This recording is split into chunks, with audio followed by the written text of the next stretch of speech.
Hello, BookTube, and welcome to another episode of Last Week in BookTube, where I look back on the previous week on our little cozy little platform here and rate the super hotties. Only this isn't actually going to be a Last Week in BookTube because I just did one to sort of announce the return of this regular feature that you and I seem to enjoy so much. So what I want to do that feature regularly on the weekends. So in order to, I did one in the middle of the week, but to kick it off officially, I'm going to do another one today, which is really the last few days in BookTube. Although I will stretch back a week or so or more, depending. Just this will be sort of amorphous, and then after this one, when I turn the camera off on this video, I will start the clock on the next one. So I thought I'd go through just a short list of videos that I want to make sure I recommend to you, or at least bring to your notice in the case of a couple that I can't actually recommend. On the off chance that you haven't seen them, I watch a lot of BookTube. I watch a lot of YouTube. And I got a really clear indication the other day when YouTube went down for a little while, less than an hour, I think. I got a real indication on Instagram and on Twitter of how many other people watch a lot of BookTube. I think it's watched a lot. And these are things that stuck out to me, but this is no means a comprehensive list. There's a lot of stuff even in the last few days that I'm sure I missed that was really good. So I'll be relying on you in the comments field to let me know outstanding stuff that you might have seen. But because this list is covering such a short period and is so short itself, it's kind of a hodgepodge. It's not ordinarily I intend to break my Last Week in BookTubes down into categories. And I'm not quite doing that this time around. We'll end with the same kind of steadily increasing concentric circles of news and drama. But for the few videos that I want to point out to you here at the beginning, I will just run through them. They're not in any kind of thematic order. And the first one is Daniel Greene, who does a BookTube channel that is must viewing for fantasy fans. It's just amazing how he breaks down especially. He's really good on fantasy and science fiction just in general, but his talent for breaking down the plots and the dramatic arcs of much longer, protracted fantasy series is amazing. And he did a video just recently called What Makes Stephen King a Master of Horror? And of course, my first response when I saw that title was nothing, because he's not. He's written a lifetime of novels, none of which are any good, and none of which, especially to the point here, are scary. There has never been a scary Stephen King novel. They all telegraph their punches almost from the title. Nevertheless, I gave him the benefit of the doubt, and sure enough, he turned in a wonderful video. So no matter what you think about Stephen King, I think I'm probably his only detractor in the world. I recommend the video, and once again, I will leave links to everything down below. Let's see, the next one is, Cam at Wolfshot Publishing did a video that he seemed a little irritated at having to make at this late date. And I tend to agree with him that this is kind of an overworked subject, and that's whether or not audiobooks count as real reading, with air quotes over count and air quotes over real, and probably air quotes over reading as well. And he makes the obvious distinction that far too many people who windify on this subject do not make, which is that listening to a book is not the same thing as reading it. So if you're talking literally reading, then of course audiobooks don't count as literally reading. If you're talking about absorbing the information, about becoming familiar with the information of a book, conversant with the information of a book, even getting lost in the information of a book, depending on how good the audio narration is, then yeah, audiobooks definitely count. I think his irritation in the video largely sprang from the fact that the audiobook printed book divide has become yet another reason for some people to think their reading is superior to others. And I guess I can sort of see that on a broad conceptual basis.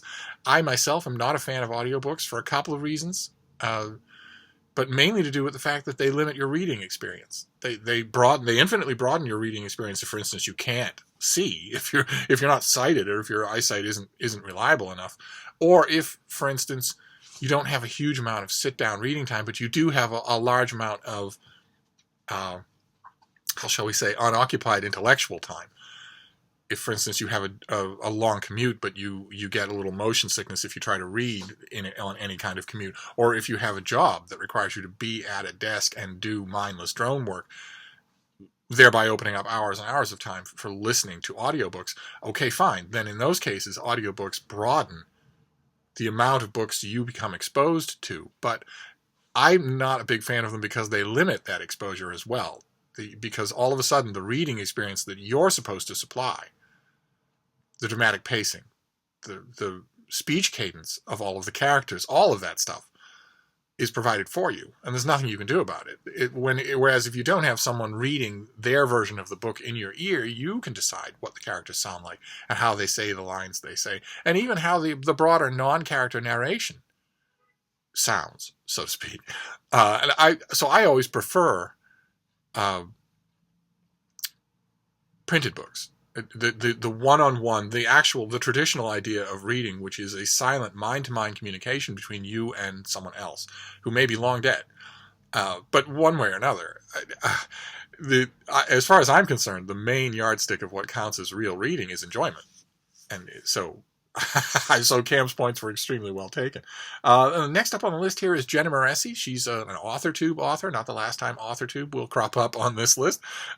She's wonderful. Just a terrific on-camera presence. And in this video particularly, because in this video, she talks about what she describes as the 10 worst tropes of science fiction. By this, she means, as does most of BookTube, 99.9% of the time when that word is misused, by which she means the cliches of science fiction.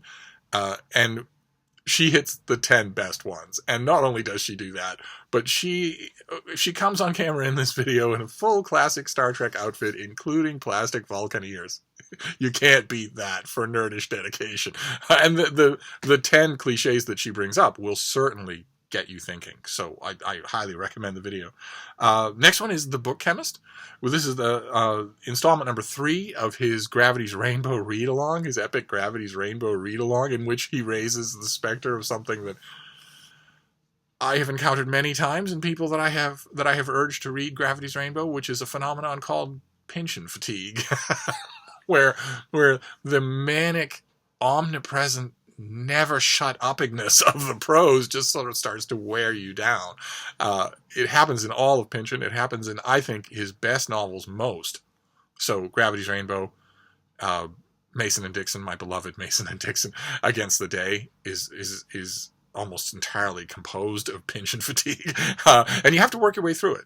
I ordinarily don't say that. Ordinarily, if an author is being intentionally difficult, I say you should intentionally stop reading them. But in this case, it's worth it. In a handful of cases, it's worth it. And the video, you should watch this whole series, especially if you're thinking about reading Gravity's Rainbow, which, to be fair, you should be thinking about reading Gravity's Rainbow. Let's see here.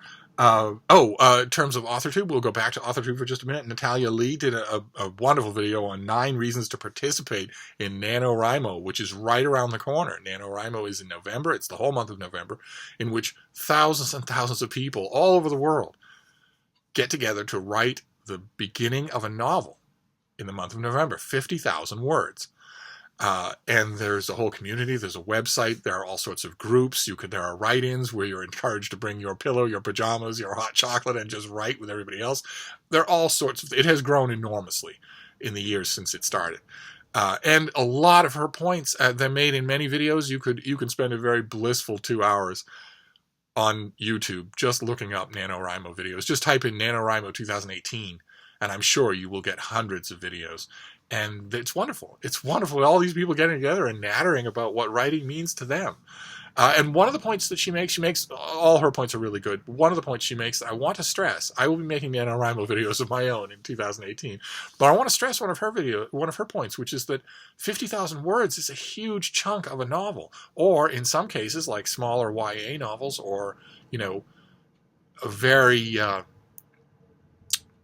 whittled literary fiction, it is the whole of the first draft of a novel. That's an amazing accomplishment, and you'll never find a better support group than NaNoWriMo. So it might be time to think about it. In fact, if you're in any way on the fence, now is the time to think about it, because it's right around the corner. But watch her video. You'll get inspired. Then the next one is Sasha Alsberg from Booktopia, which is probably the biggest BookTube channel of them all, or certainly in the top 3. And she did a video called 5 Amazing Book-to-Movie Adaptations, and the first thing she did was note that the video was sponsored in partnership with Fox Entertainment. So you can't watch. The very first thing that she notes about her video totally invalidates the content of the video. The word is amazing. 5 amazing book-to-movie adaptations. The person who's paying her to make the video makes book-to-movie adaptations, so her judgments, which are embodied in the word amazing and which are going to play out over the course of this video and other videos in this series, are totally worthless. They're not to be believed or even listened to. So we'll just move straight on, unfortunately, because it's a heck of an idea. Average Joe Reads, a wonderful BookTube channel. Again, I'll leave the links down below. There's a readathon, Witchathon, going on in October, and he does a TBR. And his TBR video has a creepy beginning to it that is marvelously well done. I mean, the TBR is good too, but still, watch the first minute and see if you aren't moved. Yes, and David at the Poptimist made the BookTube Booker book tag a week ago, where he calls on active booktubers to do the tag, fill out the Google Doc that he has created, and help us to start creating a database of what BookTube actually thinks about new releases, as a kind of first step towards BookTube creating its own new release awards. I mean, you're not limited to new releases. You can fill out the Google Doc for anything that you've read. But I think the gist of it is to sort of, as a sort of counterweight to the more traditional book awards that are out there. And I agree with the process completely. The people have been making response videos. The two that I noticed this time around were Britta and also Russell at Ink and Paper Blog. They both did wonderful responses. But you should all do it. I mean, BookTube is hundreds of thousands of people. If we build a big enough database, I think some clear favorites will start to emerge. I don't think any of mine will be on that list, but nevertheless, it's a good idea. And it'll only work if we band together. It'll only work if we're all working together to speak for some sort of award. We should all do that. In 2019, we should put our heads together and come up with some sort of concerted award. We'll never get any of the bigger booktubers, the Sasha Alsbergs, or anybody over 50,000 subscribers. We'll never get them to even notice what's going on. I believe for 2 reasons. One, because they're ironclad cocoon woven into bubbles where they don't notice anything that's going on in BookTube outside of their own friend circle. And 2, much as I hate to say it, even if they did notice, most of them are not contractually obligated. Most of them at that level are in it for the money. I saw a BookTube video just the other day where an AuthorTuber said that one way that she knows that BookTube is dying as a platform is because there are so many booktubers I know who can't even make a living off it anymore. They have to get another job. That is when you know that the top 2 or 3% of BookTube is well and truly walled and moated off from the real world and the rest of BookTube. When your idea that the platform is dying is that the 4 people who make a living off it are having trouble making their bills. But anyway, so I want to leave a link to Britta and Russell's videos, but also urge you to go watch the Poptimist video and make a response of your own. You don't have to have a BookTube channel. You just fill out the Google Doc. That's just fine. It's anonymous and it's full of great questions. What have we got here? What's next? Oh, yes. Gemma at Nonfic Books, the co-host of Nonfiction November, the mighty juggernaut that is Nonfiction November, is extremely busy. Her video made me tired just watching it. She has lots of other things going on in her quote-unquote real life. I always remember that all the rest of you have that. I don't. But the rest of you all have real lives. But she made a video with her TBR. For Nonfiction November, and just today, Olive also made a great video Gemma is doing the event along with Olive at a Book Olive, and Olive also made a TBR for Nonfiction November, and between them, they come up with some wonderful recommendations. Wonderful. But one of the books that Gemma is recommending for one of the 4 prompts that they came up with is James Costa's Darwin's Backyard, which I especially wanted to second. I mean, all the recommendations that she and Olive came up with are really good, but I wanted to second Darwin's Backyard. I think we've seen it on this channel, but it's a heck of a book. James Costa is someone to read on Darwin. Definitely. Don't miss anything that he writes on Darwin. And then there was also a booktuber who's vaguely familiar to me. I seem to recall that she once upon a time made videos, and she made a relatively new one. I think her channel is called Insert Library Pun Here, something like that. And she did a video on Anne Brontë, otherwise known as the Loser Brontë. Only she was sticking up for poor little sheep-faced, pious, pea-brained Anne. And isn't that charming? I'll leave a link to the video. Anne is the author of Tenet of Wildfell Hall, this person, insert library pun here, makes the challenging claim that Tenet of Wildfell Hall is as good as Jane Eyre or Wuthering Heights. So you watch the video and you make your call. And that, believe it or not, is it. That is very abbreviated last week in BookTube. It's just the last few days in BookTube. I want to finish up with concentric circles of news and drama. So we'll start off with BookTube drama. Only it's not really BookTube, it's more AuthorTube. There's a published author, Alexa Donne, who did a video response to 2 earlier videos about some sort of trouble that's been brewing in AuthorTube. Obviously, inevitably, it revolving around the question of legitimacy. What makes you a legitimate author? What makes you a legitimate writer on AuthorTube or anywhere else? The 2 videos were by Jenna Moreci and Shaylin Wrights. And I watched Alexa Donne's video. It was very, very good. All 3 of these videos make elaborate mentions of tea drinking. I have no idea why. And all 3 made a point of obnoxiously slurping tea while on camera. None of the videos seemed to be about tea. But they were all talking about not only tea, but spilling tea. Who knows why? It's an internet meme of some kind or other. Always disturbing, I should point out, when people who are professed to be making a living by their talent with the written word fall mindlessly into memes of any kind. But we'll leave that. We have bigger fish to fry. I watched Alexa Donne's video. It was really good, very friendly, very chatty. And then I watched the other 2 videos, and one of them, in Shaylin Wright's video, she says that your worth as a writer is not determined by your productivity. Her exact quote was, "Your worth as a writer is not based on your output." And I don't really know what to say about that. I really don't know what to say about that. I have a hard enough time with AuthorTube writers who get in front of a camera and just blandly tell you that they tried their hand at reading a classic here or there, and just didn't like it. All they read is YA. And they're writing YA, and I'm not the target audience for YA, but if a YA author, a prospective YA author, came out and told me that they have never read any literature, and never read anything other than YA, I would avoid their book. I would know right away what it's going to be, and especially what it's not going to be.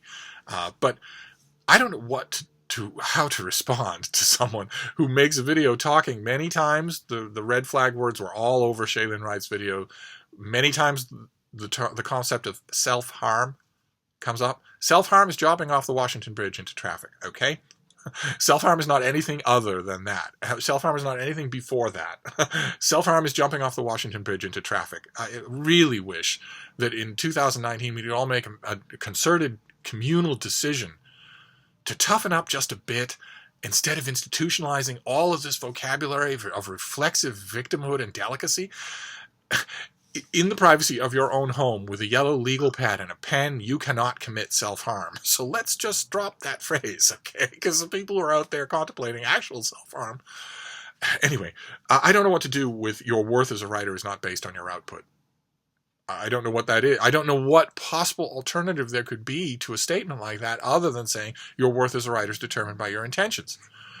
Well, okay. Your ability to be encouraged, certainly encouraging you in the idea of writing. But if you want to call yourself a writer, if you want to produce work that other people will read, then your output is a big deal. I would, before I encountered AuthorTube, I would have said it's the only metric that we can use. Of course, a writer is someone who writes. A writer is not someone who wants to write. A writer is not someone who dreams about writing. A writer is not someone who plans at 8:30 in the morning to write that day and decides to stay in bed in their slippers and pajamas until 2 and then get up and make a video about how they're having a bad mental health day over and over again, day after day after day, so that you can look back and say, well, this month I didn't get any writing done. Well, all right. Okay, fine. Then you're someone who loves the idea of writing, but you're not in any description a writer. A writer is someone who prioritizes the act of writing over other things, like, for instance, binging on shows on Netflix, but also over complaining.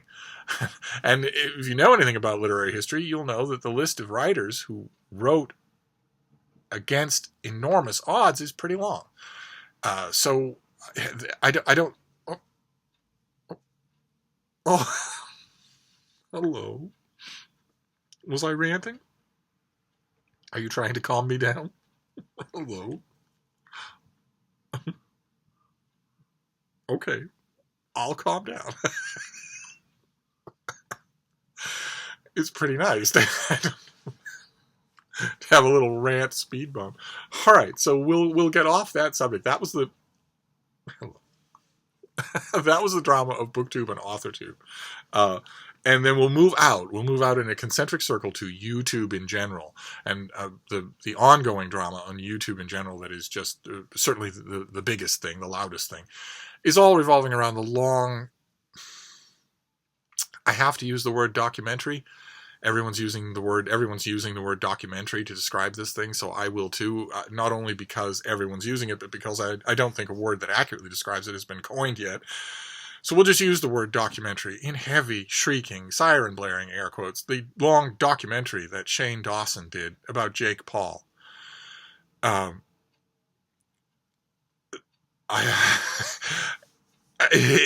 which... the thing is long. It's I can't honestly recommend that you sink the time necessary into watching it. I did. Because I believe that on one level or other, these things are going to end up being cultural artifacts. If I live in a reality now in which Tyler Oakley is a New York Times bestselling author, then I live in a reality in which soon people who've never heard of YouTube are going to refer to Shane Dawson as a documentarian. David Attenborough is a documentarian. I don't know what Shane Dawson is, although when watching this documentary, two things became extremely embarrassingly obvious. One being that Shane Dawson is incredibly credulous, that he'll basically believe anything that's said to him in a sincere tone of voice, which is not a good quality in a documentarian. And the other is that Jake Paul is epically stupid. I mean, I don't like to use such harsh words on camera, but there's no avoiding it. The guy has the IQ of a gerbil. And this is something I already knew was true about his brother. Logan Paul is just tectonically dumb. Just an incredibly dumb person. You only have to hear him on camera. And I'm not talking about his on-camera persona. I'm talking about in interviews or caught off guard or anything like that. You only have to hear him for a few seconds to know that he may be media savvy, definitely manipulative as all get out, but incredibly stupid. Not as an old acquaintance of mine used to say, doesn't have two brain cells to rub together. And that in this documentary really becomes obvious about his brother. These people just have no furniture upstairs. It's just dead silence. And the bizarre spectacle of watching a very credulous person interview a very stupid person, I don't know what it ended up amounting to, but the reason that it has created a small amount of drama on YouTube in general is because there was a term that came up over and over again in the documentary, and that was sociopath. Shane Dawson makes it pretty clear. It brings on experts to talk about sociopathy and Jake Paul. It's pretty clear. It doesn't take much watching to know that Shane Dawson doesn't have any idea what a sociopath is, and that Shane Dawson is probably incapable of reading a serious psychological text, anything longer than a Wikipedia entry. But even there, I don't think he could get from one end of it to the other before his eyes started crossing, or he started getting bored and checking his phone or whatever. And whether Jake Paul is a sociopath or not, is still left up in the air at the end of this documentary. But that got everybody else, all the other big YouTubers talking, including the biggest YouTuber of them all, PewDiePie, who did a mocking, sneering reaction to that whole phenomenon that didn't add much to it, except that when PewDiePie has probably 300 million people who hang on his every word. If he mocks something, then it doesn't matter if there's any substance to his mockery. He has given a green light for others to mock. And you can see where that's going. I don't know if it will go there, but you can easily see that this whole regrettable thing has opened the door to hundreds of millions of people mocking the whole idea of sociopathy, which is a spectrum. And some of the early parts of the spectrum are treatable. And to have all of it just grubbily thumbed like this, so clumsily handled by Shane Dawson of all people, and with Jake Paul as a subject of all people, and then to have the commentariat be led by other people who don't know what they're talking about, it shows you, I think, two things. One, that as YouTube, passes its decade of age, it is going to start to consume itself. It's already done, it's already done that with the drama channels. The drama channels are not only built on consuming smaller booktubers, but also are now consuming each other. This is a process that has already, people like H3H3 or Keemstar have already made very lucrative empires off doing exactly that. But when you start talking around the word documentary, you start bringing it to another level of danger, of potential danger. So that was the YouTube drama that, if you weren't aware of it, consider yourself lucky, because it was nothing but frustrating. There was, in this situation, as in the Philip DeFranco situation last time, there is no upside to the story, and that's rotten. That's when there's no upside to a story. That's rotten. Like, for instance, the AuthorTube thing that I mentioned, there is an upside, which is that people are starting to talk about all of this, about what role it does output have, what role does productivity or self-discipline have in the role of a writer or an aspiring writer. Those are good to talk about, regardless of the drift of any one or two particular videos. But in this Jake Paul thing, there is no upside. Everyone is hurt.